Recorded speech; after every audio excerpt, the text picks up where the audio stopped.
learn the basics of Flash. Okay, our next tool down is the Eyedropper tool, and this isn't going to take long to explain. You simply put it over whatever color you want, you click it, and if you look down here, the color tile will update accordingly. So if I want this, and actually something that it also does that is very, very useful is once you select it, it automatically knows you've just selected a fill color, so you probably want to then use that to dump the paint out onto another fill. So it automatically changes it to the paint bucket tool. So I can now fill another space. So let's show you that again. I'm going to undo, click the eyedropper, select this pink color, and watch over here in my toolbar when I do that.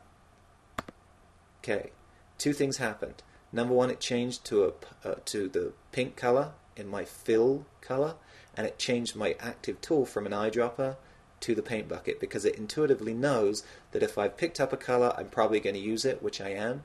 I'm going to fill right here. So that's the eyedropper tool.